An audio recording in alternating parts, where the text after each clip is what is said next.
Bonjour à tous, bienvenue sur Acteurs Publics TV, bienvenue pour cette nouvelle émission Communication et politique publique. Tous les 2 mois, nous débattrons d'une problématique de communication publique, nous interrogerons les pratiques professionnelles des communicants et nous nous poserons la question de la place de la communication et du travail d'explication, de pédagogie dans le pilotage des réformes et dans la conduite des politiques publiques. Des émissions organisées par notre rédaction en partenariat avec l'association Communication Publique.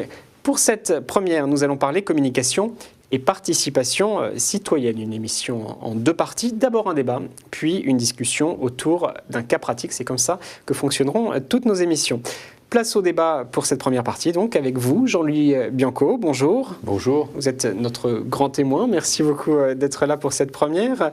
Vous êtes aujourd'hui président de l'Observatoire de la laïcité, mais nous vous avons surtout invité en tant qu'ancien secrétaire général de l'Élysée, ancien ministre. Vous êtes à l'instigation, notamment lorsque vous étiez ministre dans les années 90, de la communication, de la commission nationale du débat public CNDP. Pour échanger avec vous, Sophie Morand, bonjour. Bonjour. Directeur de la communication de la métropole du Grand Nancy, quelques 260 000 habitants. Un habitant sur 6 y est étudiant.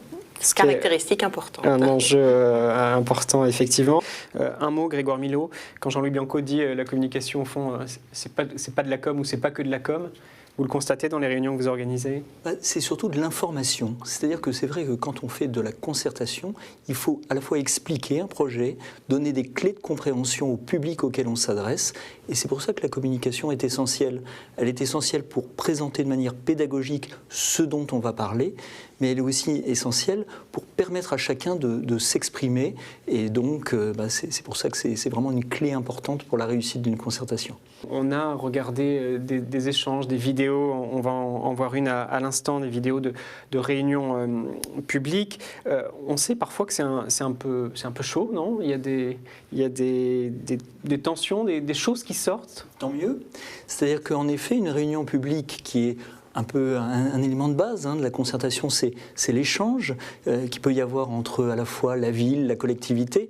Mais une des clés justement de la concertation, c'est de créer un dialogue entre les participants à une réunion.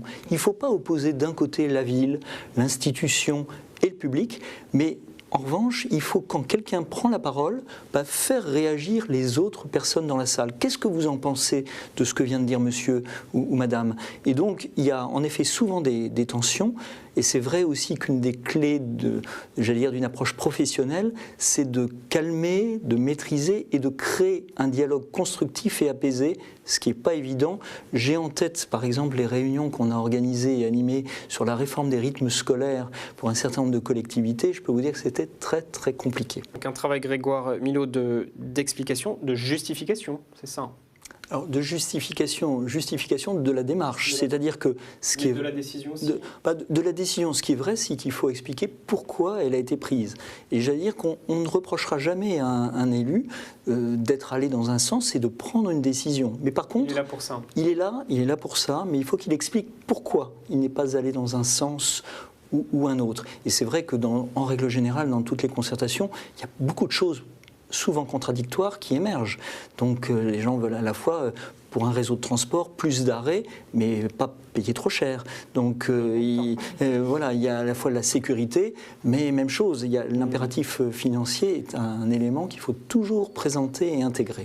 Je vous voyais sourire, Jean-Louis Bianco, vous l'avez vécu ça. Alors, vous étiez donc ministre au début des années 90, vous aviez travaillé sur un enjeu, je crois, un tracé dans le sud de...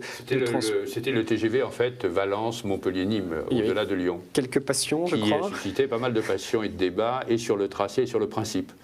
Et là, c'est comme ça qu'on a inventé la méthode qui a conduit au débat public. Et moi, j'ai fait une première à l'époque. J'ai financé une étude alternative à la demande des associations contestataires par rapport à ce que disait la SNCF et ce que disait mon ministère, avec des experts français et étrangers, posant des questions d'ailleurs un peu de civilisation.